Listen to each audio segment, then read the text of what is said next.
Alrighty, let's start our first lecture of political science optional, जिसके अंदर हम करेंगे वेस्टर्न पॉलिटिकल थॉट।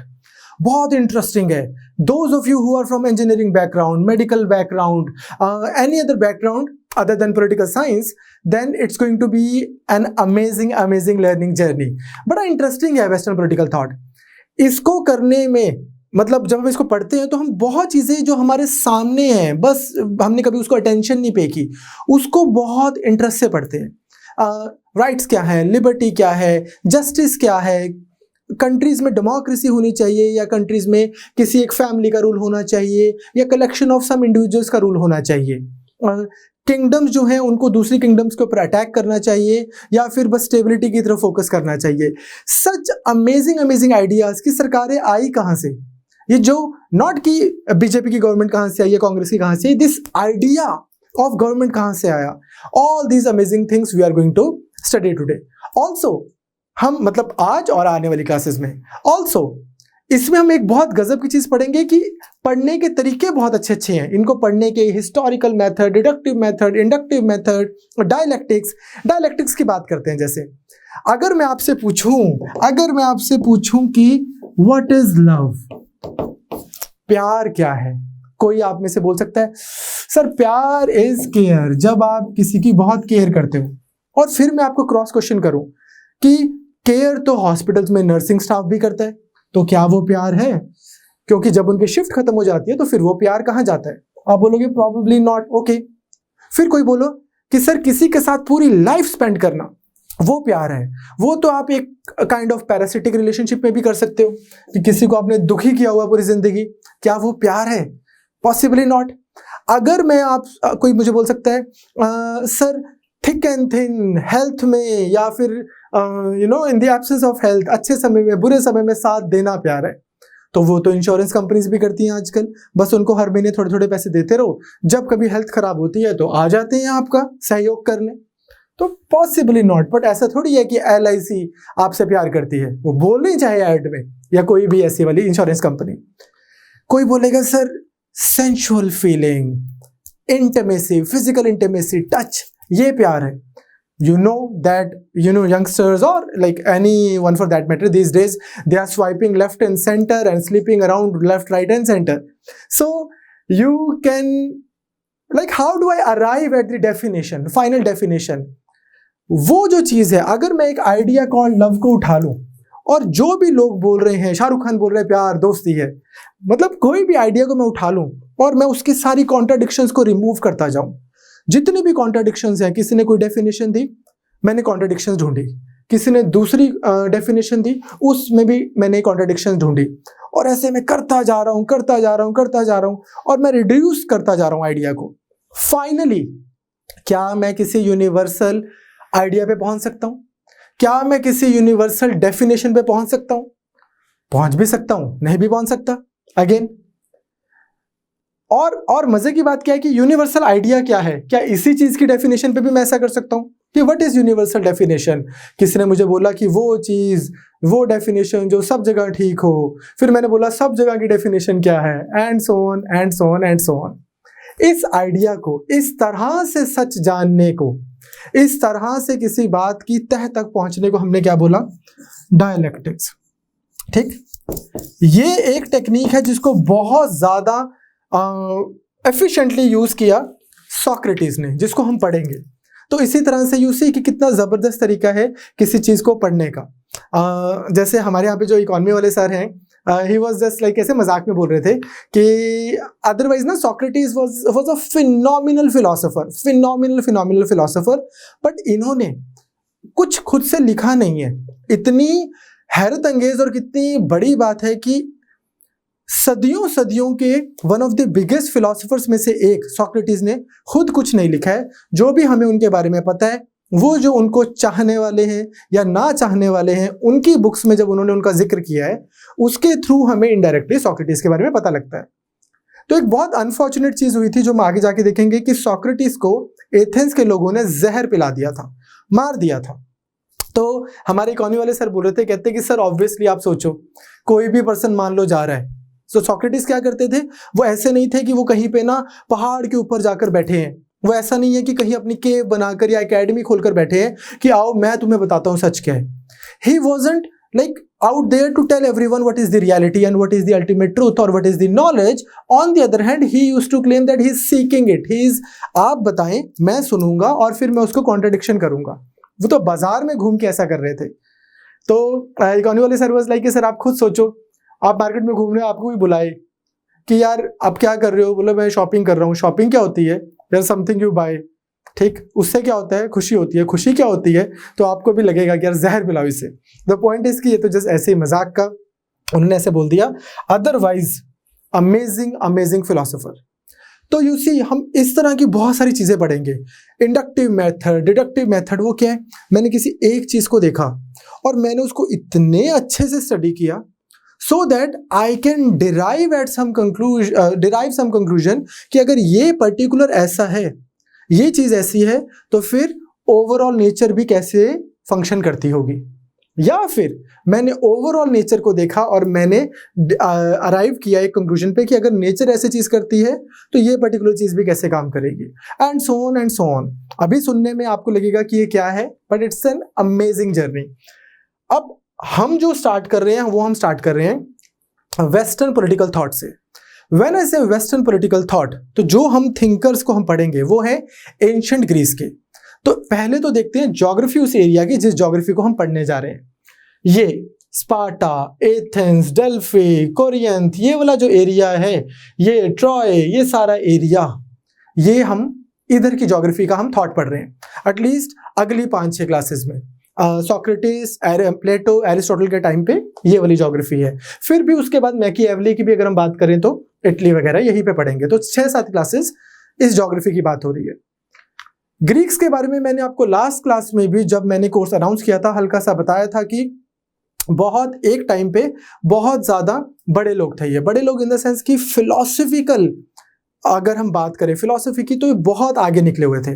तो थोड़ा सा मैं पहले बिफोर स्टार्टिंग टुडेज लेक्चर हल्का सा प्रीमाइस क्रिएट करना चाहता हूं कि आपको कम से कम ये तो पता हो कि कौन है ये लोग, किस समय के थे और कहाँ के थे. तो कहाँ का तो आपको आइडिया लग गया है.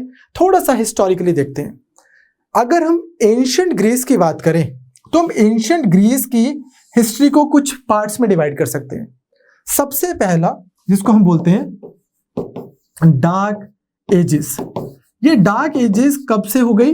1200 BC टू 800 BC. अब ये वो टाइम है जिसको हम डार्क एजेस बोल रहे हैं because we do not have any information about that time. नहीं पता भाई, तो इसलिए डार्क है. अब हिस्ट्री के स्टूडेंट्स मुझसे लड़ेंगे नहीं कि सर 800 नहीं 650 आना चाहिए, 650 नहीं 799 आना चाहिए. हम पॉलिटिकल साइंस के स्टूडेंट्स हैं, हमारा इतने से चलता है. नेक्स्ट, इसके बाद जो स्टेज आई उसको हम बोलते हैं आर्केइक स्टेज. ये लफ्ज अल्फाज आज भी यूज होते हैं जब कोई पर्सन बहुत पुरानी बात करता है. हम बोलते हैं यार उसके आइडियाज बहुत आर्केइक हैं. वो बहुत आर्केइक माइंडसेट का है, ये तो चीज बहुत आर्केइक है. तो आर्केइक हो गया 800 से 500 BC. ये वो टाइम है जिस समय राइटिंग्स स्टार्ट हुई ग्रीस में. वैसे तो मतलब ग्रीक्स जो थे बहुत प्रोलिफिक राइटर्स थे. अब अगर मैं बात करूं ना ग्रीक्स की, तो ग्रीक्स ने सिविलाइजेशन ने बहुत पिनिकल मतलब अचीव किया है, बहुत हाइट्स अचीव की हैं और ऑफ कोर्स उनको पूरा क्रेडिट जाता है. वेस्टर्न सिविलाइजेशंस में one of the most prominent civilisations ये रही हैं. But it would be unfair to say कि जितना भी उनका पिनिकल, जो भी उनका अराइव हुआ, जो भी उन्होंने हाइट्स अचीव की, वो प्योरली उनकी वेस्टर्न की थी और उसमें ईस्टर्न कोई कंट्रीब्यूशन नहीं था. ऐसा नहीं है.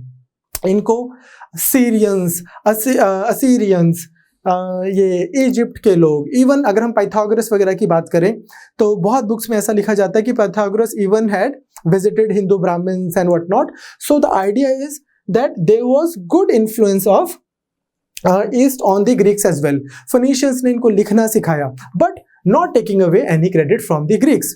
मान लो मैं आपको लिखना सिखा दूं, मैं आपको क ख ग या अलिफ बे या जो भी होता है ABCD सिखा दी मैंने आपको, बट शायरी तो आपके अंदर से निकलेगी, पोएट्री तो आपके अंदर से निकलेगी. जो आपने लिखा है वो तो आप ही का है. तो ऑफ कोर्स कॉन्ट्रीब्यूशंस रही होंगे सबके, बट इन्होंने बहुत जबरदस्त लिखा। तो ये वाला जो टाइम है, इसको अगेन शायद लिटरेचर के लोग पढ़ते होंगे, होमर, हेसियड वगैरह का टाइम है, जिस समय इन्होंने वो क्या बोलते हैं ना, ऑडिसी, वर्क, टाइम, ऐसी वाली चीजों के ऊपर लिखा गया। अपने मतलब का ये टाइम भी नहीं है, हमारे मतलब का है इसके बाद वाला 500 से लेकर 323 BC। ये वाले पीरियड को हम क्या बोलते हैं? Classical period. Classical Greek ancient history में ये इस टाइम को बोलते हैं। ये वो टाइम है जब यहां से इधर का जो ट्रांजिशन है उसमें क्या हुआ? प्रॉस्पेरिटी आई। प्रॉस्पेरिटी आने से क्या हुआ? एक एग्रीकल्चर अच्छा हुआ, ट्रेड अच्छी हुई, प्रॉस्पेरिटी आई, पैसे आए, तो सोसाइटीज की पॉपुलेशन बढ़ी, 5 गुना 7 गुना पॉपुलेशंस बढ़ गई। न्यू आर्किटेक्चर, ग्रीक आर्किटेक्चर आज भी कितना अच्छा लगता है हमें देखने में। बहुत सफाई पसंद लोग थे, इनको लगता था कि अगर सिटीज एकदम से वेल डिजाइंड होंगी, सुंदर होंगी, तो लोगों को थॉट्स बहुत अच्छे आएंगे, जिससे मैं पर्सनली एग्री करता हूँ।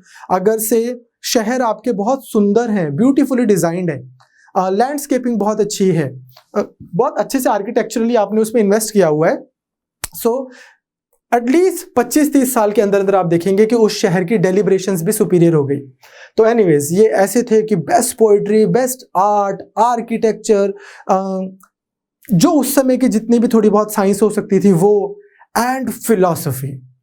फिलॉसफी में तो इन्होंने हदें पार की हैं। मैं आपको एक और बात आज बताना चाहता हूं, यहां पर जो फिलॉसफर थे वो थे natural philosopher. What do I mean by that? इनका जैसे आजकल के फिलोसोफर्स जो हैं, जो मॉडर्न डे फिलोसोफर्स हैं, उनके जो सब्जेक्ट्स हैं ना वो बहुत एथिक्स से रिलेटेड है। मॉडर्न डे में फिलोसोफर के सब्जेक्ट्स बहुत एथिक्स से रिलेटेड है, लेकिन इस समय के जो फिलोसोफर्स थे, एटलीस्ट सोक्रेटिस से पहले वाले, वो जो थे वो बहुत ज्यादा एथिक्स की बजाय एपिस्टेमोलॉजी, मतलब कि ज्ञान क्या है, पहले इसी पे चर्चा हो जाए, नॉलेज क्या है। It's like this. मैं थोड़ा सा आपको, मैं टाइमलाइन पे वापस आऊंगा। जैसे अगर मैं फिजिक्स की बात करूं, फिजिक्स की अगर मैं बात करूं तो उसकी ब्रांचेस है ना, कोई पढ़ेगा इलेक्ट्रिसिटी, मैग्नेटिज्म, कोई होती है फोर्स से रिलेटेड, कुछ भी मैकेनिक्स बोलते होंगे उसको। इसी तरह से डिफरेंट डिफरेंट ब्रांचेस हैं। वैसे ही अगर मैं फिलॉसफी की बात करूं, उसकी भी डिफरेंट डिफरेंट ब्रांचेस हैं। फिलॉसफी में मान लो एक ब्रांच हो गई एथिक्स की, वो क्या पढ़ रहे हैं? सोशल कंडक्ट क्या बढ़िया है, कलेक्टिव मॉरल्स क्या होने चाहिए। वैसी एक ब्रांच हो गई मेटाफिजिक्स की, ठीक। वैसी एक ब्रांच हो गई एपिस्टेमोलॉजी की। ये क्या कर रहे हैं? इनका सब्जेक्ट ही ये है कि यार ज्ञान क्या है, नॉलेज क्या है, उसकी स्टडी करना, उसके क्या बेस्ट तरीके हैं उसको जानने के, बेस्ट अल्टीमेट ज्ञान क्या है। और एक चीज मैं और बोलना चाहता हूं कि इस समय के फिलोसोफर्स को अगर आप मेरे को आज कंपेयर करना है कि मैं किससे कंपेयर करूं, सोक्रेटिस से पुराने फिलोसोफर्स को अगर मुझे आज कंपेयर करना है कि सर आज उनका कोई इक्विवेलेंट है, तो है। कौन? जो हिग्स बोसॉन पार्टिकल के ऊपर काम कर रहे हैं, अल्बर्ट आइंस्टाइन जैसे लोग, या वो लोग जो जिसको हम बोलते हैं ना कि डार्क मैटर के ऊपर लोग काम कर रहे हैं, या फिर एंटी मैटर के ऊपर काम कर रहे हैं, वो जो एस्ट्रोफिजिसिस्ट हैं, जो या फिर जो बिल्कुल केमिकल उसमें हैं, जो एलिमेंट्स ढूंढ रहे हैं, उस समय they did not have large hadron colliders, they did not have all the state of the art CERN centers in Switzerland and NASA in USA and this and that. Through logic, through observation, through studies, इन्होंने इतना ज्यादा इस चीज के ऊपर focus किया कि हम एक बार ये चीज देखें कि दुनिया आई कहां से, हम कहां से आए हैं, कौन है हम लोग। ये जो हम देखते हैं, ये जिसको हम बोलते हैं, हमारे यहाँ पंजाब में वर्ड यूज होता है दरख्त, I think rest of India में शायद वृक्ष जो वर्ड यूज होता है, पेड़। ये पेड़ क्या है, पौधे, मिट्टी, आसमान, हवा, पानी, ये सब कुछ कहां से आया, हम कहां से आए। और उससे भी बड़ी चीज, हमारा कोई पर्पस है, हम क्यों हैं, क्या करना चाहते हैं। इन्होंने इन सब चीजों के बारे में बहुत सोचा। एक जो कॉमन चीज आपको बहुत सारे स्कॉलर्स में मिलेगी, हमारे सिलेबस के नहीं है इनमें से कोई भी, अनफॉर्चुनेटली मतलब मैं तो यही बोलूंगा जितने बड़े बड़े ये लोग हैं और इंटरेस्टिंग है, काश मतलब पढ़ने का मौका मिलता। अनफॉर्चुनेटली हमारे सिलेबस में नहीं है। बट एक चीज मैं बताता हूं कि जो ये बड़े बड़े थे, थेलीज, एनेक्समैंडर और ऐसे करके एक प्रॉपर एक स्कूल चला रहा है, माइलेट्स, तो ये सब ना इन्होंने एक चीज की कोशिश की है कि कोई तो फंडामेंटल सिंगल चीज होगी जिससे सब कुछ बना होगा। तो किसी को लग रहा है कि वाटर से सब कुछ बना है, किसी को लग रहा है कि नहीं एयर से सब कुछ बना है, किसी ने कोई अपना ही वर्ड दे दिया कि ये एक एलिमेंट है, इससे सब कुछ बना है। पूरी एग्जिस्टेंस, पूरी क्रिएशन, ये सब इस चीज से बनी है। हम कहां से आए हैं, क्यों आए हैं, इसके ऊपर भी बहुत बात की गई। फॉर एग्जाम्पल पाइथागोरस के बारे में आपने सुना होगा बचपन से मैथ्स की बुक्स में, h² = b² + p²। सो पाइथागोरस जो है और उनका फिर पूरा पाइथागोरियन स्कूल चला है। उनके भी कुछ बहुत स्ट्रॉन्ग बिलीफ सिस्टम थे। वो मैथ्स में भी one of the main reasons कि वो मैथ्स में इतना ज्यादा मानते थे क्योंकि कुछ रिलेटिव नहीं है मैथ्स में, 2 + 2 4 है। तो अगर मैं मैथ्स की लैंग्वेज, वो मानते थे कि जो पूरा वर्ल्ड है, पूरी दुनिया, पूरी एग्जिस्टेंस, वो किसी मैथमेटिकल ऑर्डर पे चल रही है। अगर मैं ऐसा मानता हूं तो इसका मतलब मैं कोई फाइनल डेफिनेशन दे सकता हूं एग्जिस्टेंस की। You understand? इनफैक्ट अगर मैं पाइथागोरस के बारे में एक बात आपको अभी बता दूं जो आपको आगे वाली क्लासेस में काम आएगी। पाइथागोरस ये बोलते थे कि उनको अपने पुराने 4 जन्म याद हैं। व्हाट? यप। इसका मतलब अदरवाइज भी नॉट लाइक कि हमने यहां से इन्फर कर लिया। He believed in transmigration of soul, कि एक होता है दुनिया, ये मैटर की दुनिया। तो ये जो है इस समय के जो थिंकर्स थे, इनको एक क्लैरिटी थी कि यार 2 दुनिया है। क्लैरिटी या इनका मानना जो भी आपको लगता है। एक है मैटर की दुनिया, फिजिकल वर्ल्ड, जिसको आप सेंसेस के थ्रू टच कर सकते हो, फील कर सकते हो, देख सकते हो, matter out there, materialistic world. और एक है सोल की दुनिया, सोल, आइडिया, फॉर्म, माइंड। ये वाले वर्ड्स बहुत इंटरचेंजेबली बहुत अलग अलग जगहों पर हमें मिलेंगे। आपके हमारे स्कोप के लिए, एटलीस्ट यूपीएससी के स्कोप के लिए आप मान के चलिए कि सोल का मतलब हो गया आत्मा, आइडिया, सोच, दिमाग, जहन, कोई और एग्जिस्टेंस। तो इनको ये लगता था कि ट्रांसमाइग्रेशन ऑफ सोल भी होती है, और सोल जो है वो शरीर एक प्रिजन है जिसमें वो सोल है। शरीर जब खत्म हो जाता है तो सोल चली जाती है, लिबरेट हो जाती है। अगेन जैसा मैंने आपको बताया था, शायद मैं बता के हटाऊं, सोक्रेटिस को भी जब जहर दिया जाएगा, एथेंस के लोग उसको जहर पिला देंगे कि यार इसने बहुत परेशान किया है, तो one of the reasons he could just drink hemlock. उनके पास ऑप्शन थी कि आप एथेंस छोड़ के चले जाओ या जहर पियो। वो जहर पी लिया उन्होंने। क्यों, कैसे? जिस पर्सन को ये पता है ना कि मौत अंत है नहीं, तो मौत से भी क्यों डरे? सोल हूं मैं, तो ये तो प्रिजन है, जो इनको चाहिए दे देते। तो आइडिया इस पॉइंट इस कि ये जो आइडिया वाले जो थिंकर्स थे, ये बहुत सारे इस समय गजब के थिंकर्स आए हमारे पास। इस सब लोग क्या ट्राई कर रहे हैं कि हम कुछ फंडामेंटल आइडियाज निकाल के लेके जाएं क्लासिकल पीरियड में, ठीक, जिनको हम थोड़ी देर में पढ़ते हैं। तो सबसे पहले dark ages, then archaic period, then after archaic period we have classical period, जिसमें हमारे पास आए सोक्रेटिस, प्लेटो, एरिस्टोटल, और सोक्रेटिस के पहले वाले थिंकर्स भी, सोफिस्ट, वो सब। इसके बाद का जो पीरियड है वो है जिसको हम बोलते हैं हेलेनिस्टिक पीरियड। 323 जो है वो आई थिंक अलेक्जेंडर की डेथ, जो सिकंदर अलेक्जेंडर, उनकी डेथ से लेकर और तकरीबन आई थिंक 146 एडी के आसपास का जो एरिया है, एबीसी के आसपास का जो एरिया है, इसको हम बोल रहे हैं हेलेनिस्टिक पीरियड। यहां पर भी बहुत सारे बाद के विचार आए जो हमें एटलीस्ट अभी अगली कुछ क्लासेस में काम के नहीं है। क्लियर? उसके बाद में थोड़ा सा देखेंगे। सो हमारा फोकस जो रहेगा, अब आई होप आपको पता लगा है कि हमारा फोकस जो रहेगा, ज्योग्राफी की अगर मैं बात करूं तो इस एरिया पे बात हो रही है, हिस्ट्री की बात करूं तो इस एरिया पे बात हो रही है, इस टाइम पीरियड की बात हो रही है। किसकी? कि जीसस क्राइस्ट से भी 400-500 साल पुरानी बात हो रही है। सो ये हो गए सब गौतम बुद्धा टाइप के कंटेम्परेरीज हो गए। तो वो उसके 500 साल बाद जीसस क्राइस्ट होंगे, उनके 600-700 साल बाद मोहम्मद साहब होंगे, और उनके 1400-1500 साल बाद आज हम यहाँ खड़े हैं। तो 2-2.5 हजार साल पुरानी फिलॉसफीज हम पढ़ रहे हैं। क्यों? इसके लिए मैं आपको एक डेफिनेशन देना चाहता हूं। प्लेटो के बारे में एक बात बोली व्हाइट हेड ने, वो बोलते हैं कि जो वेस्टर्न पॉलिटिकल थॉट बाद में लिखा गया वो तो ऐसा लगता है कि जैसे प्लेटो के आइडियाज का फुटनोट हो, कि उसी के ऊपर टीका किया, उसी के ऊपर आपने एनालिसिस किया।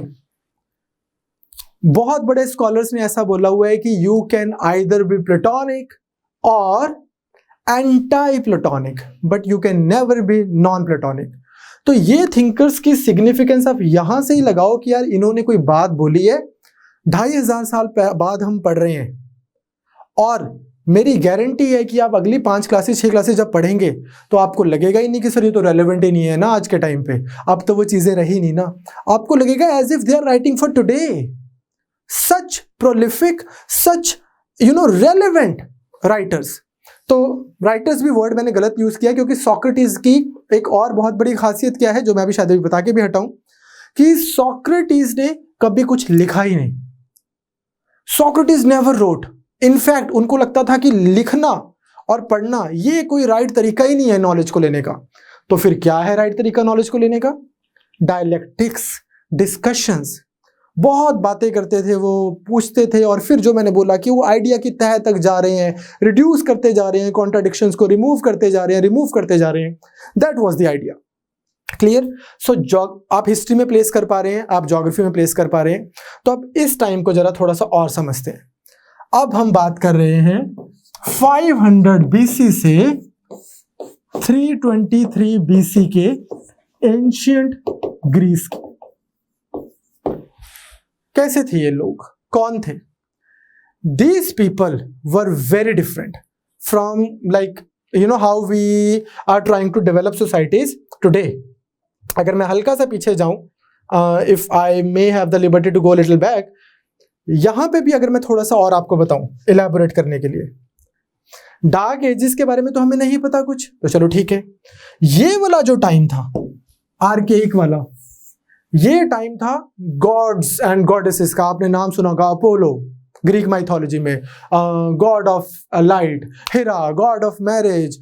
Even today if there is some food, some medicine, उसको खाने के बाद if you have greater sexual desire, तो हम क्या बोलते हैं कि if it is increasing your libido, we say that it is having an aphrodisiac effect. तो एफ्रोडाइट, गॉड ऑफ लव।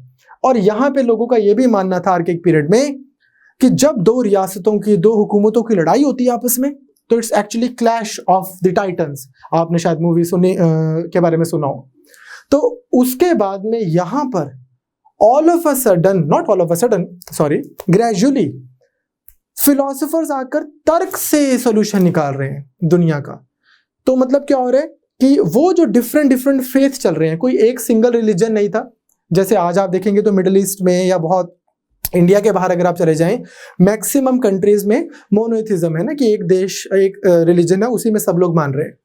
तो यहाँ पे काफी जैसा मॉडर्न डे में इंडियन सिस्टम है वैसा था कि जैसे कोई विष्णु में मानता है, कोई शिव में मानता है, कोई हनुमान जी में मानता है, एंड देन सो ऑन।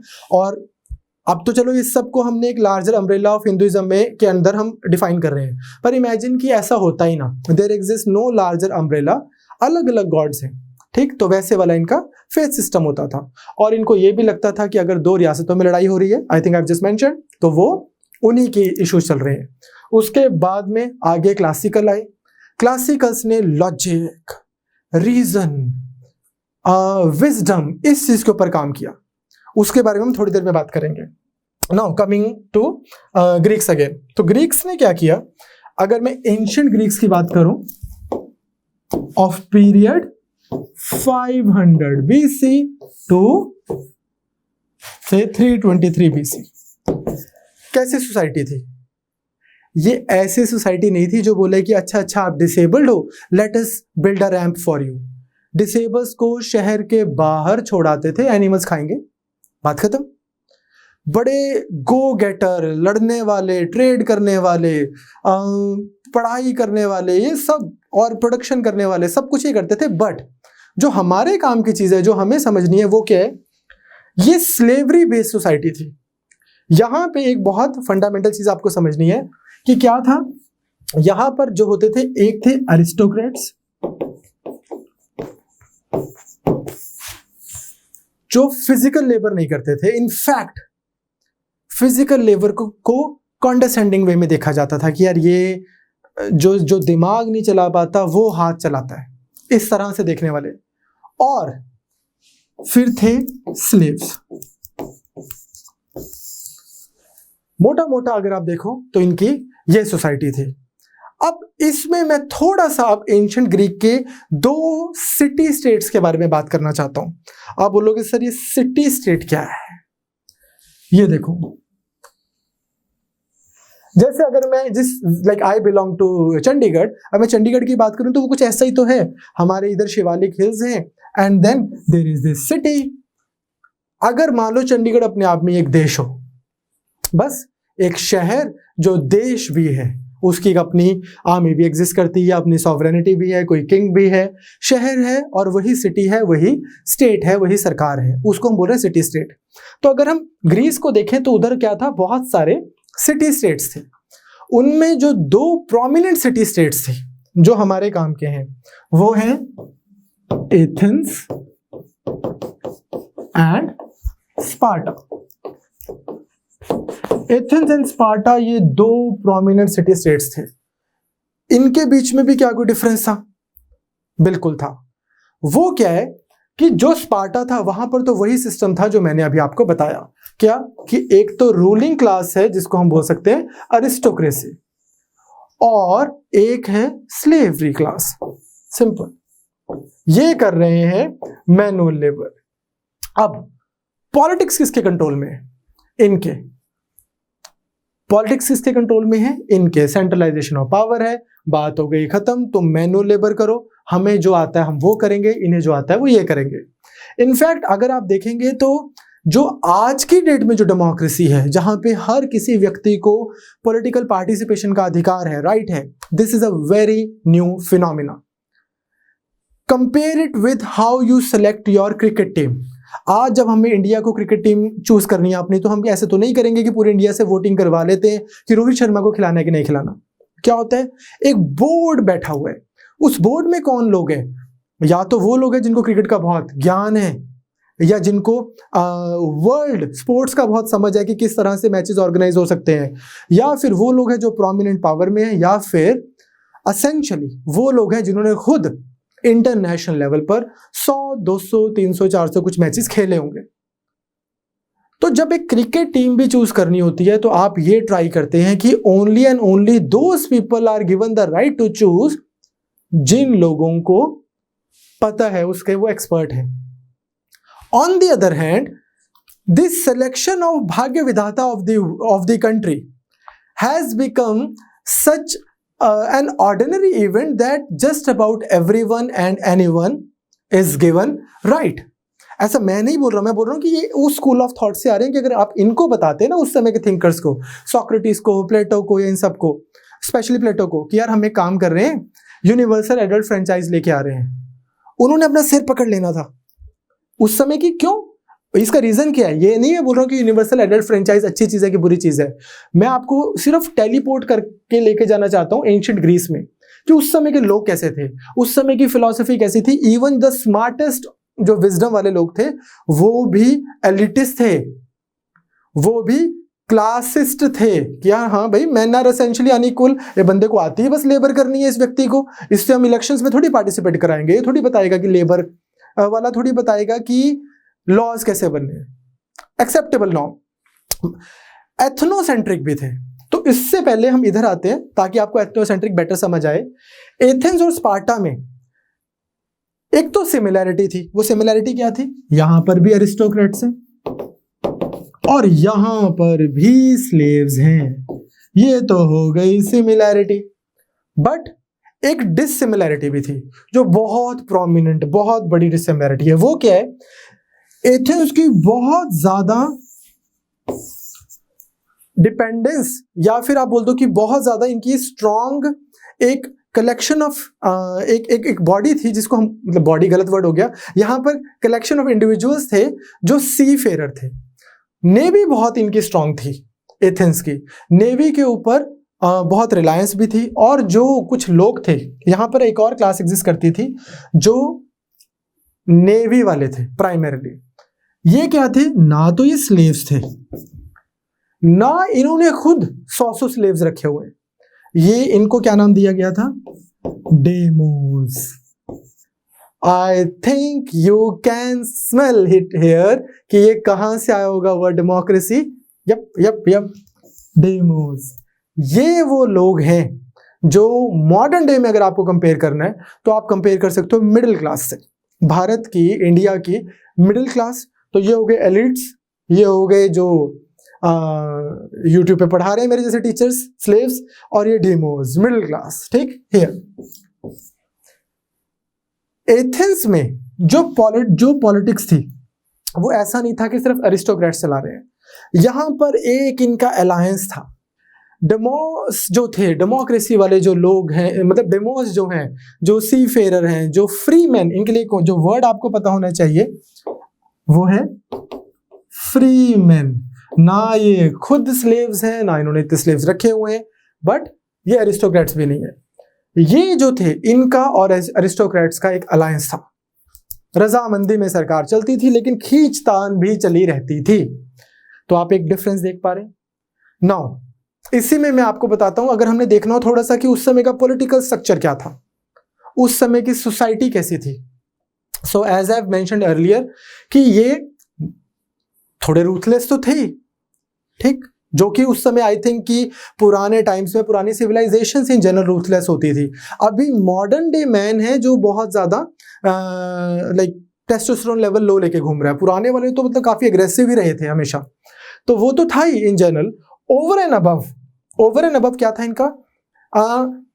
अगर मैं सिर्फ इधर की बात करूं तो एथनोसेंट्रिक भी थे।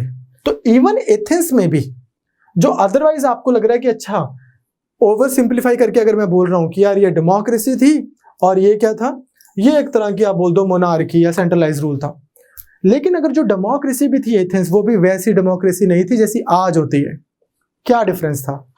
एक तो स्लेव्स को कोई पार्टिसिपेशन का, इनको भी कोई ऐसा नहीं है कि बहुत ही उदार दिल वाले थे, स्लेव्स यहां पे भी पार्टिसिपेट नहीं करेंगे।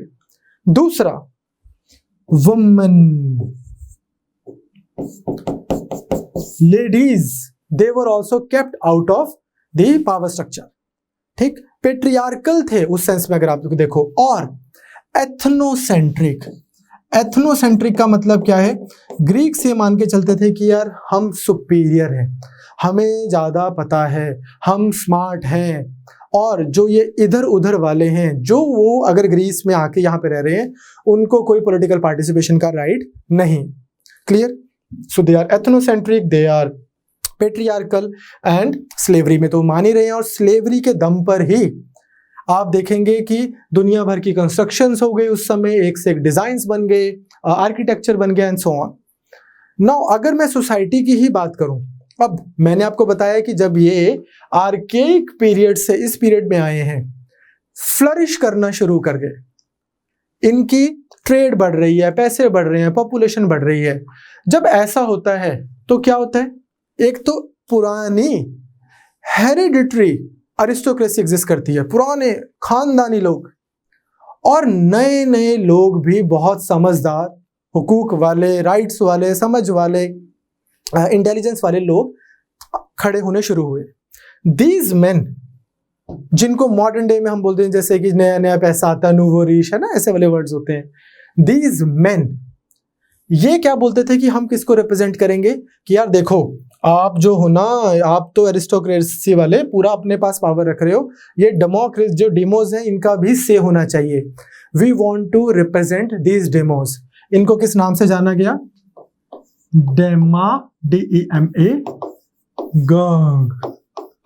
आज की डेट में ये वर्ड आप किसके लिए यूज करते हो? किसी ऐसे पॉलिटिशियन के लिए, स्पेशली एक ऐसे पॉलिटिशियन के लिए जो ओरेटर बहुत अच्छा है, इन द सेंस कि वो मासेस को बड़े लुभावनी बातें बोल के अपने साथ लगा देता है, उनके सेंटिमेंट्स से स्ट्राइक करके कॉर्ड स्ट्राइक करके और बोलता है कि आओ मैं तुम्हें सबको हक दिलवाऊं, चलो मुझे राष्ट्रपति बनवाओ, चलो मुझे प्रधानमंत्री बनाओ, फिर मैं देता हूं तुम्हें, रुको। ऐसा वाला हम यूज करते हैं, बट ये वर्ड भी है काफी मलाइन हो गया उस सेंस में, बट अदरवाइज ऐसे आता है। इनफैक्ट अगर हम पेरिएंडर ऑफ कोरिंथ की बात करें, इवन टायरेंट वर्ड अगर जो है, ठीक, एक और चीज भी हुई थी यहां पर कि टायरेंट को आज की डेट में हम देखते हैं तो हम ऐसे देखते हैं कि एक क्रूअल राजा जो लोगों पे फोर्स के थ्रू, पावर के थ्रू रूल करता है। और क्या करता है वो सारी पावर सेंट्रलाइज कर लेता है, लोगों के पास राइट्स नहीं होते। हिटलर जैसे लोगों के साथ हम रिलेट करते हैं। पर उस समय क्या था कि एक ऐसे भी लोगों को टायरेंट बोला गया जो खुद अरिस्टोक्रेसी का ही पार्ट है। वो डिमोज नहीं है, वो स्लेव्स नहीं है, बट उनको क्या लगता है कि अरिस्टोक्रेसी से वेल्थ लेकर थोड़ी रीडिस्ट्रीब्यूशन होनी चाहिए ताकि सोसाइटी में बैलेंस बना रहे।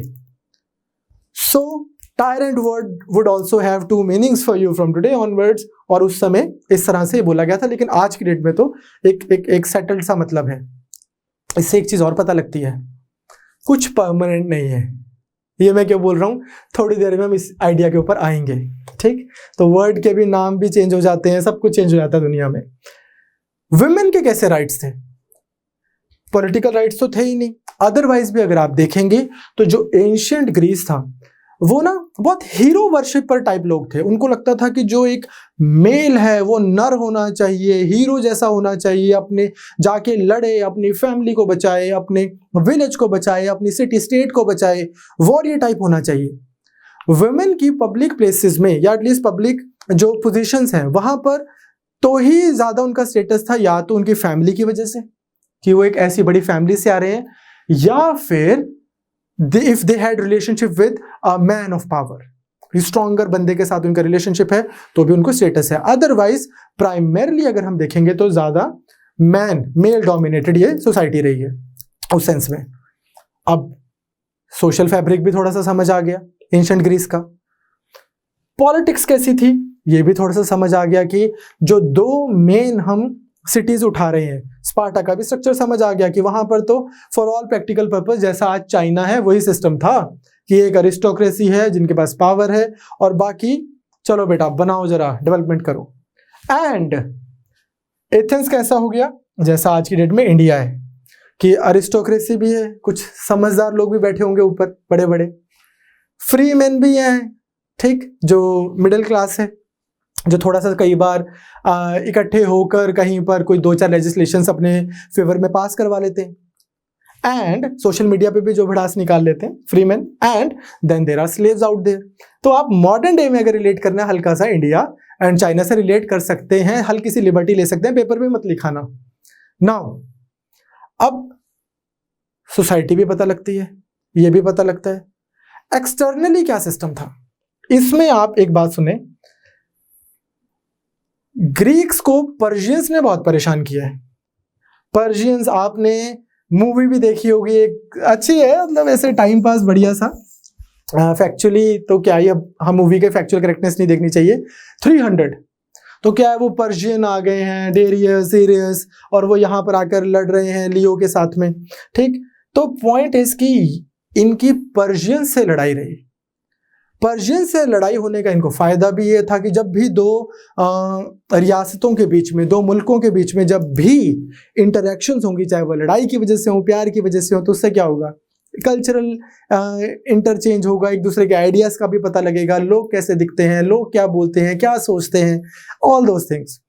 तो हुआ क्या कि इन्होंने मिलकर पर्शिया के साथ, तो एथेंस और स्पार्टा ने, इन सब ने मिलकर लड़ाई की और किसी तरह सस्टेन कर गए। बट लड़ाई के बाद ये खुद लड़ पड़े ऐसा कि आई विल टेल यू कि ऑलमोस्ट 431 BC टू 404 BC के आसपास तक, अगेन 1-2 साल में आपको नोट्स में ठीक ही लिख के दूंगा, डोंट वरी, अब इम्प्रॉम्प्टू याद नहीं रहता, ठीक। 431 BC टू 400 BC के आसपास इनकी एथेंस स्पार्टा की खुद से ही लड़ाई चलती रही। उस लड़ाई को जाना जाता है पेलोपोनेशियन वॉर्स के नाम से। नाउ यहां पे अब आपको एक चीज समझनी है, क्या हुआ, एथेंस है एंड स्पार्टा है, इनकी आपस में चल रही है लड़ाई। यहां पर अरिस्टोक्रेट्स हैं, यहां पर फ्री मैन है जिनको हम डीमोस बोल रहे हैं, और यहां पर स्लेव्स हैं। यहां पर अरिस्टोक्रेट्स हैं, यहां पर स्लेव्स हैं। इनकी तो आप बात ही छोड़ दें, इनको तो बस अगर ड्यूटी लगा दी होगी कि चलो बेटा पहुंचो लड़ने, ये पहुंच गए होंगे। ये जो अरिस्टोक्रेट्स हैं, इनकी जितनी अथेनियन लॉयल्टी है उतनी ही इनकी खुद को लेकर भी लॉयल्टी है। अपनी, जैसे इंडिया में होता है, इंडिया में आप चाहते क्या हो? आप चाहते हो कि progressive, development oriented, clean government आए, पर कैंडिडेट मेरी कास्ट वाला जीते। तो जितना आप इंडिया को लेकर कमिटेड हो उतनी अपनी कास्ट को लेकर भी कमिटेड हो। वैसे ही इधर भी है कि फ्री मैन या डिमोस, जितनी इनकी अथेनियन लॉयल्टी है उतनी इनकी खुद की भी लॉयल्टी है। तो इनकी आपस में भी चल रहे हैं, पंगे चल रहे हैं। और यहां पर ऐसा कुछ नहीं है, इनकी लड़ाई होती है, और लड़ाई में as you can anticipate Sparta जो है एथेंस को हरा देता है। अब जब हरा देता है उसके बाद में ऐसा भी होता है कि फिर ये अपने कुछ जर्नल्स को यहाँ पे लगा देता है कि चलो तुम संभालो एंड ऑल दैट। फिर ये एक दूसरे के ऊपर केसेस भी चलाते हैं कि इन्होंने स्पार्टा का वो दिया था, साथ दिया था, उन्होंने उसका साथ दिया था। इस तरह से बहुत सारे लोगों के ऊपर केसेस भी चलते हैं, बहुत सारे लोगों को सजाए मौत भी मिलती है, बहुत सारे लोगों को माफ भी कर देते हैं।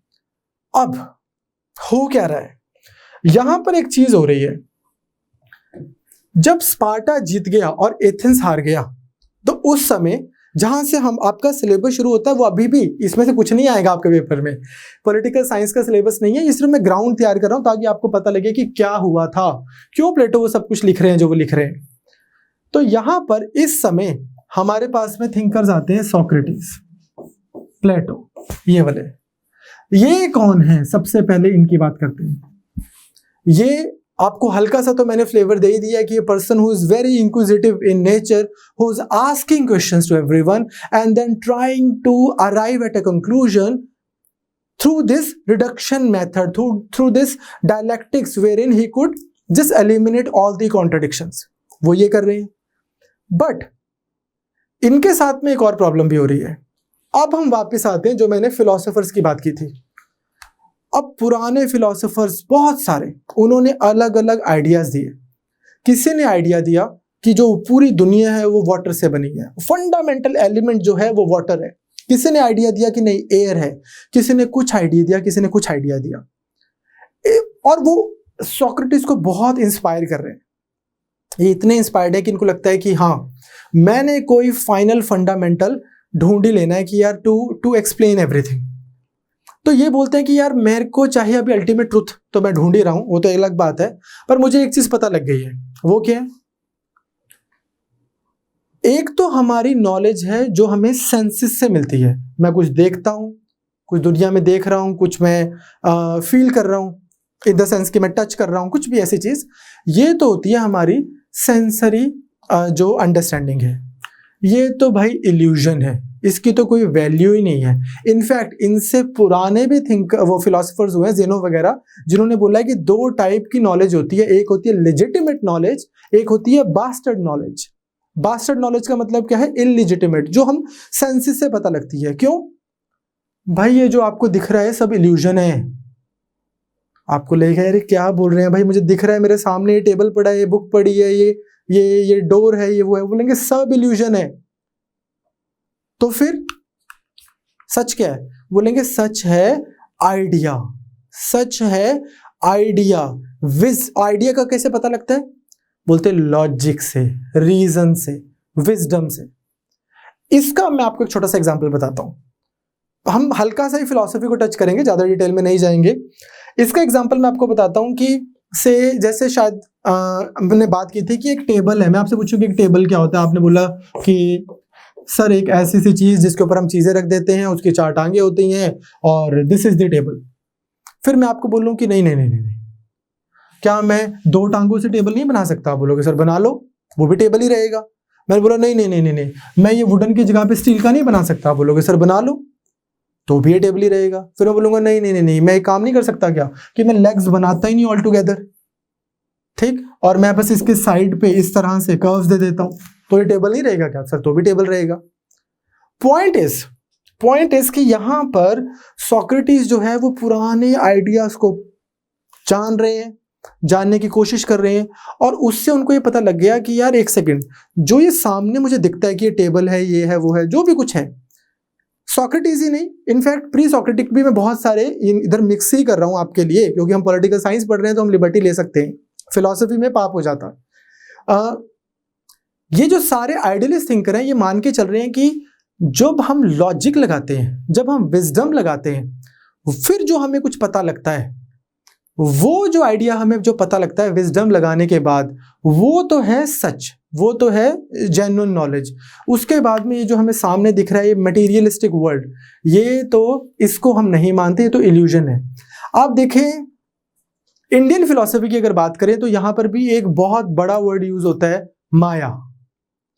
माया का भी एक बहुत मीनिंगफुल सा मतलब अगर आप देखें, बोलते हैं ना कि जगत मिथ्या है, जगत माया है, but all of that is illusion that has been created by us through our imagination. All of this is our imagination. जो मेरी इमेजिनेशन है, आप लेक्चर सुन रहे हैं, जो भी पर्सन इसको सुन रहे हैं उसकी इमेजिनेशन अलग होगी। अगर 500 लोग सुन रहे हैं तो 500 लोगों की इमेजिनेशन अलग हो सकती है। So this was the one of the ideas. तो यहां से एक चीज हमने समझनी है, वो क्या है?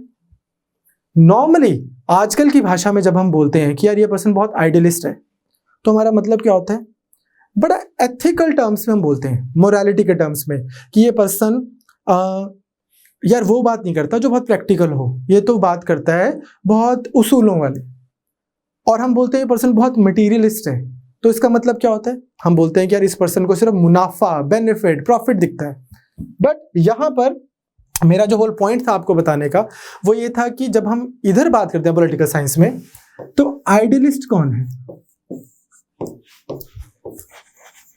आइडियलिस्ट वो है जो इस बात को मान रहा है कि सच वो है जो लॉजिक, विजडम, माइंड से आपको पता लगता है। आइडिया इंपॉर्टेंट है, नॉलेज इंपॉर्टेंट है। और मटीरियलिस्टिक कौन है?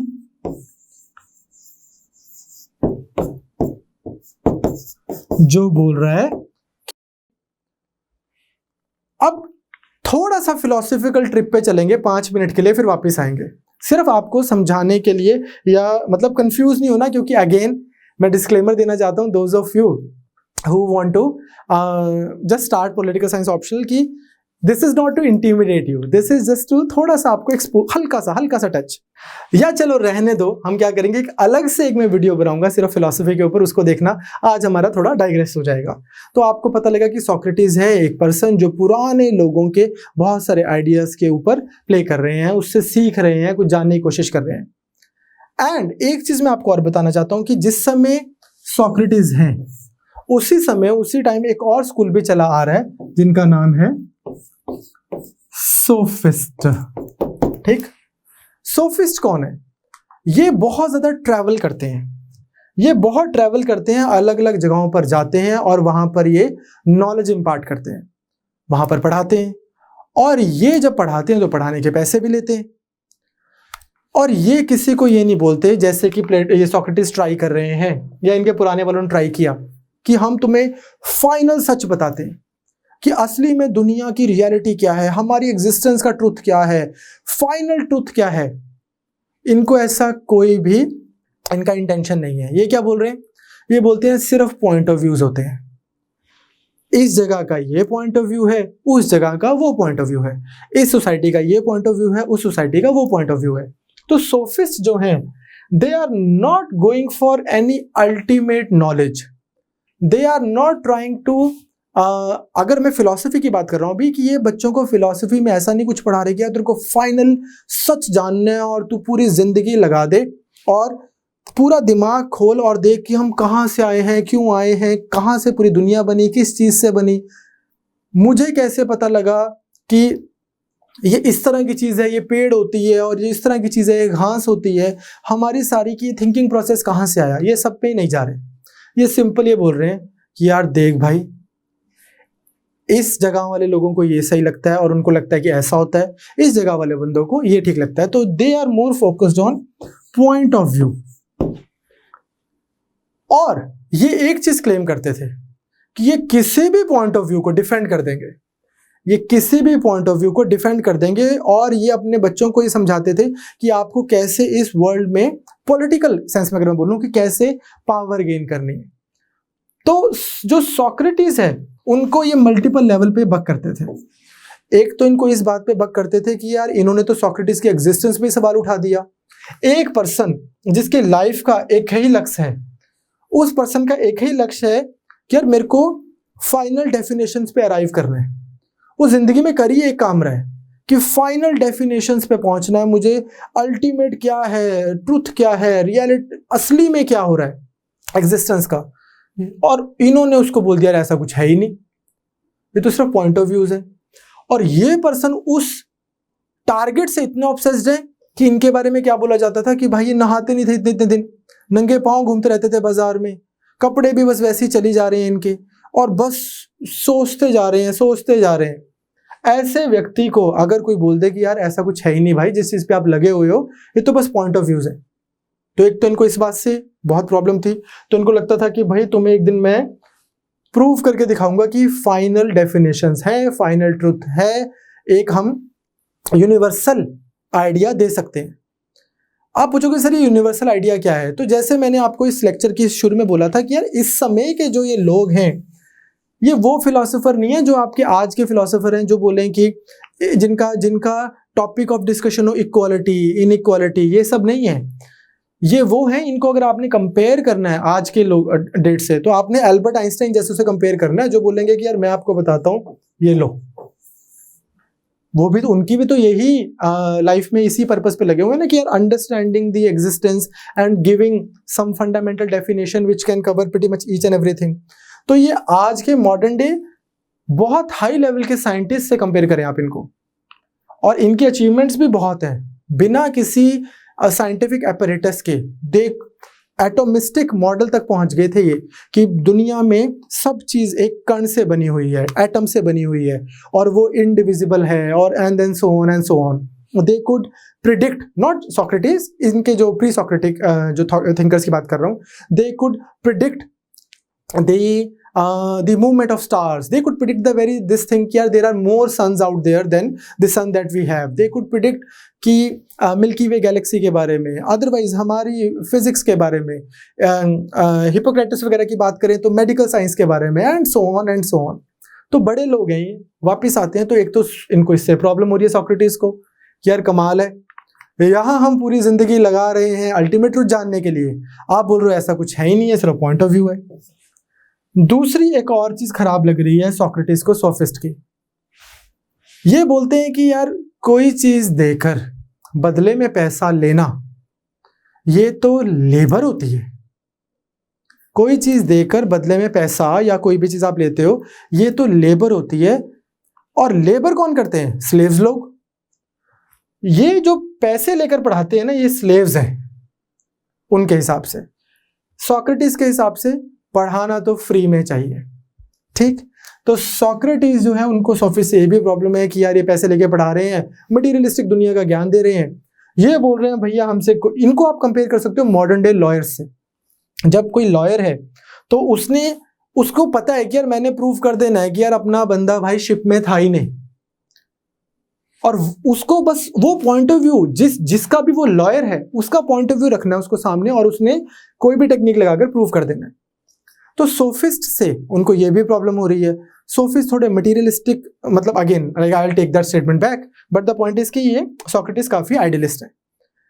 नाउ अब हो क्या रहा है, एथेंस हार गया, वापिस आते हैं अब, स्पार्टा जीत गया, वहां पर सोक्रेटिस अपने हिसाब से रह रहे हैं। लेकिन एथेंस की जो रूलिंग लोग हैं जिसमें आते हैं डेमोस और अरिस्टोक्रेसी, इन्होंने बोला कि यार ये जो बंदा है ना सोक्रेटिस, ये बहुत प्रॉब्लम क्रिएट कर रहा है। एक तो ये अदरवाइज जो हमारा बिलीफ सिस्टम है, वैसे तो कोई एक सिंगल धर्म नहीं था एज आई मेंशन्ड अर्लियर, कि वैसे तो मतलब ये जो हमारा बिलीफ सिस्टम है उसके ऊपर तो ये क्वेश्चन कर ही रहा है, उस चीज के ऊपर हिरसे वगैरह के तो इसके ऊपर इल्जाम है ही है कि सुनी सुनाई बातें अलग तरीके से फैला रहा है। ये हमारे यूथ को भी करप्ट कर रहा है, ये उनको ऐसी ऐसी चीजें सोचने के लिए बोल रहा है, ऐसी ऐसी बातें करने के लिए बोल रहा है, सोचने के लिए बोल रहा है जो हमारे यूथ को खराब करेंगे। तो इसके ऊपर चला केस। अब जूरी बैठी। जो जूरी बैठती है वो ऐसे नहीं है जैसे आपने मान लो वो अक्षय कुमार की मूवी में देखा होगा, वो कौन सी थी ना, वो नेवी वाली, कि 10-12 लोग नहीं बैठे, 500 लोग बैठते हैं। 500 लोगों को अगर आप देखो तो कितना बड़ा हॉल ही भर जाता है। और इन सब ने बोला कि हाँ भाई सोक्रेटिस है गिल्टी। अब इसके पास है ऑप्शन। क्या ऑप्शन है? ये ऑप्शन है कि या तो आप, उस समय का एक नॉर्मल वो था कि या तो आप एथेंस छोड़ के भाग जाएं, या फिर आप ये जहर का प्याला पिए और मर जाएं। Now Socrates decided to go with the second option. Why, how, when, ये सब मतलब हमें पढ़ने की जरूरत नहीं है, पर अगर आप देखें तो सोक्रेटिस ने बोला कि यार जो सच है उसकी प्रोटेक्शन के लिए तो मतलब मैं जहर का प्याला भी पीने को तैयार हूं, लेकिन मतलब ये कोई बात ही नहीं बनी। दूसरा, सोक्रेटिस को ये भी लग रहा होगा कि यार जो मेरी एग्जिस्टेंस है, अगर मैं यहां से छोड़ के कहीं और जाऊंगा, उन्होंने भी यार मेरे को यही बोल देना इवेंचुअली, तो because this is who I am like searching for truth and I have mentioned earlier as well, men who have strong faith in existence of soul, उनको फिर फिजिकल बॉडी से मतलब के जाने से इतना डर लगना भी बंद हो जाता है, एंड सो ऑन। अब ये सब कुछ हो रहा है। Eventually Socrates dies. नाउ अब देखो एक पर्सन जिसका नाम है एरिस्टोक्लिस। एरिस्टोक्लिस उसका नाम है। बहुत बड़े बड़े उसके कंधे हैं, ब्रॉड शोल्डर्स, इसलिए ब्रॉड शोल्डर्स वाले को उस समय बोलते थे प्लेटो, तो उनको बोला जाता था प्लेटो। ये पर्सन जो है ये देख रहा है कि यार मेरा एक गुरु है जिसका नाम है Socrates. According to Plato he is the wisest man around. इससे समझदार कोई पर्सन नहीं है, नंबर 1। दूसरी चीज ये देख रहा है कि यार अभी हमारी लड़ाई हुई एथेंस की स्पार्टा की, स्पार्टा वाले हरा गए। ये बोलते हैं कि यार क्या रीजन है, क्यों हो रहा है ऐसे। तो ये बहुत चीजों की जो रूट कॉज में जाते हैं, इन मैटर्स के रूट कॉज में जाते हैं, तो बोलते हैं ये यार ये जो डेमोक्रेसी है ना, इसने दिमाग खराब किया है। फिर ये देते हैं अपनी एक के बाद एक थ्योरीज, मतलब पॉलिटिकल साइंस के पॉइंट ऑफ व्यू से बोलो, देते हैं theories of justice, theory of ideal state, theory of education, theory of community of property and wives and so on. वो सब अपने को अलग से करनी है। थोड़ा सा मैं और आपको पहले इसी के अराउंड बोलता हूँ कि एक तो अपने को ये समझना है, जैसे सोक्रेटिस भी है, he was a very brave man. इनके बारे में ये बोला जाता है कि ये सब, प्लेटो भी लड़ते थे, रेसलर थे। जैसे ड्वेन जॉनसन को रॉक बोलने लगे, वैसे अब प्लेटो उसको अरिस्टोक्लिस को प्लेटो बोलने लगे। ठीक, तो लड़ते थे, वॉरियर थे। सोक्रेटिस के बारे में बोला जाता है कि अपने यूथ में ये युद्ध लड़ रहे थे और इनका दोस्त इंजर्ड हो गया, अपने कंधे पे टांग कर, और ये लड़ते रहे और उसको भी बचा लिया। वैसे वाले बंदे थे। नाउ हो क्या रहा है कि इनको लग रहा है कि यार ये पर्सन को इन्होंने मार दिया, तो पॉलिटिकल सिस्टम में बहुत रेडिकल चेंज की जरूरत है।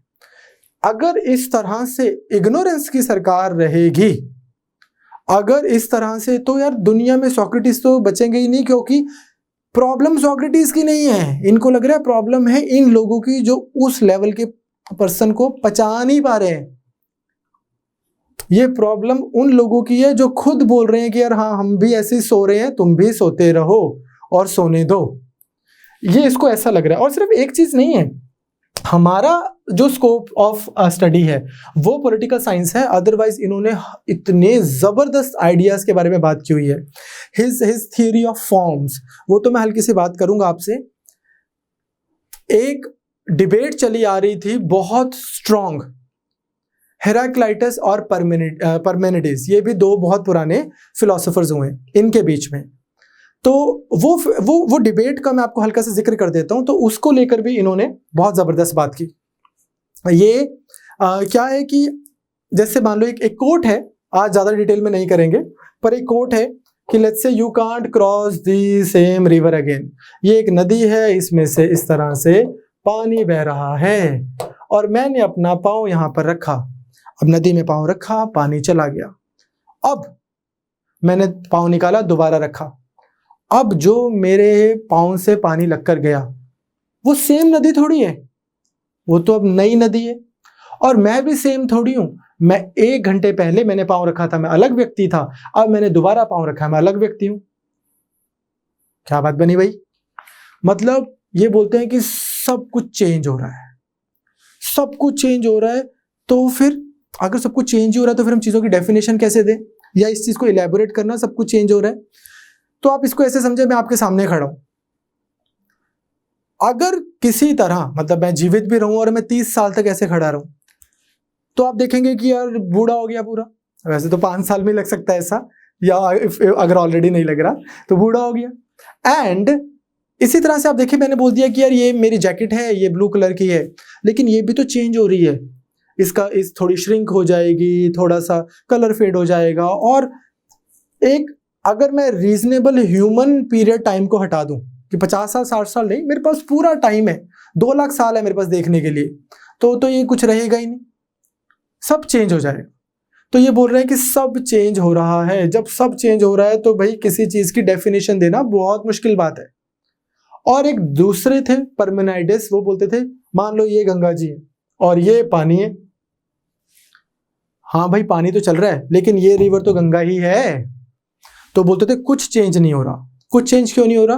ये बोलते कि ये सब कुछ जो है, nothing comes out of nothing. कहते कि ये नथिंग से कुछ नहीं आता, जो कुछ है वही है, बस वही फॉर्म्स थोड़ी बहुत चेंज हो रही है। फॉर्म्स को आप चेंज मत माने, ये सब कुछ यहां पर परमानेंटली यहां पर सब कुछ है।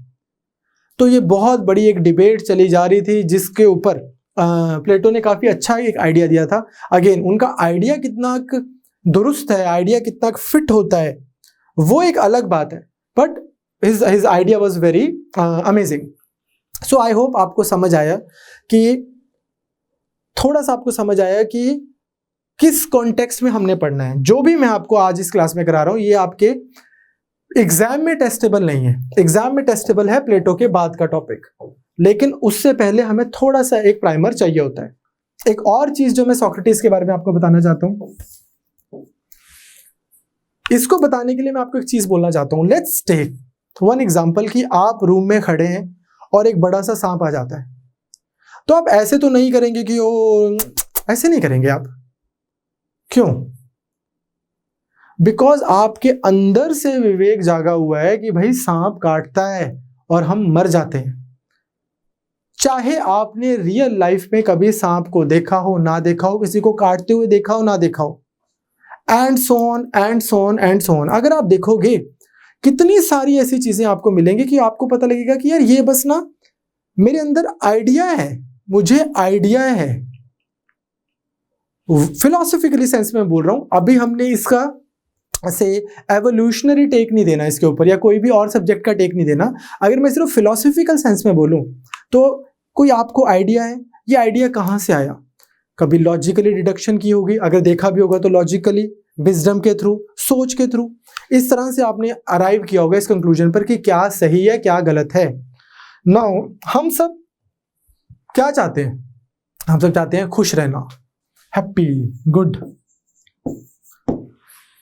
हम खुश कब रहेंगे? जब हमें पता होगा कि गुडनेस क्या है, खुशी होती क्या है। हमें कैसे पता लगेगा कि खुशी क्या है? वो आपको सेंसरी अंडरस्टैंडिंग से नहीं पता लगेगा, वो पता लगेगा अपना लॉजिक लगाकर, विजडम लगाकर। ऐसा मान लें ये लोग, ठीक, विजडम लगाकर, लॉजिक लगाकर। तो ये बोलते हैं कि क्या है, नॉलेज तो वही है असली जो विजडम के थ्रू आती है। नॉलेज तो वही है असली, जो विजडम तो वही है असली जो लॉजिक के थ्रू आती है, जो आइडिया के थ्रू आती है। You understand? ये वाली जो नॉलेज है ये ट्रू नहीं है। तो इसकी एक स्टेटमेंट भी है कि knowledge is virtue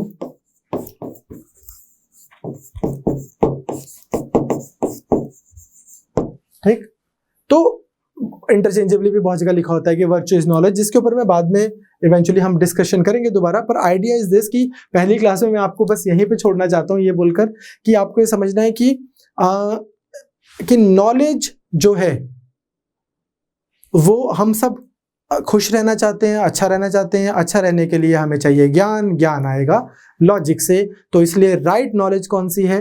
right knowledge वो है जो विजडम से आ रही है, ना कि सुनने से, ना कि देखने से, ना कि स्पर्श करने से। इसका मैं आपको फाइनली एक एग्जांपल देके I will conclude today's class. वो ये है कि लेट्स टेक, ये एक केव है, ये केव है और यहाँ पर कुछ लोग खड़े हैं और ये सब चेन से बंधे हुए हैं और ये इधर देख रहे हैं। यहां पर सूरज है और जो भी चीजें इधर हैं इनकी परछाई इनको दिख रही है इस केव में। क्योंकि इनको इनकी परछाई दिख रही है तो इनके हिसाब से वो चीज की शेप कैसी होगी? जैसी परछाई में दिख रही है, जैसी सामने शैडो में दिख रही है, इतने लंबी लंबी चीजें, या उस हिसाब से इनको दिखेगा। और ये मान के भी चलेंगे कि हाँ ये चीज ऐसी होती है क्योंकि हम देख रहे हैं केव में, बचपन से देखते आ रहे हैं। बट मैं एक काम करता हूं, मैं यहां से एक पर्सन को लिबरेट करता हूं और यहां से उठा के बाहर ले जाता हूं और अब वो उस चीज को सामने देख पा रहा है। मैंने उसको आईज दे दी कि तेरे को शैडो देखने की जरूरत नहीं है, तू एक्चुअल चीज देखो। आज इस पर्सन का idea about this particular thing क्या वही रहेगा जो इसका पहले था? ना। क्यों? क्योंकि इसको आज आईज मिल गई। अब ये शैडो नहीं देख रहा, माया नहीं देख रहा, ये रियलिटी देख रहा है। सिमिलरली अगर मैं किसी को लॉजिक, माइंड, विजडम रूपी एक आईज दे दूं तो डोंट यू थिंक कि उनकी understanding of goodness, understanding of righteousness, understanding of knowledge would be different compare to what it is earlier. So these are some of the ideas जो again आपको बस मैंने थोड़े से शेयर करने थे कि ताकि आपको पता लगे कि एक एंशिएंट ग्रीक सोसाइटी थी कैसी। बहुत सारे फिलोसोफर्स थे, प्री थेलीस से स्टार्ट कर सकते थे हम, प्री सोक्रेटिक फिलोसोफर्स, जिनके बारे में हम ज़्यादा नहीं करेंगे क्योंकि हमारे सिलेबस में नहीं है। अदरवाइज पाइथागोरस के बारे में हम बहुत पढ़ सकते हैं।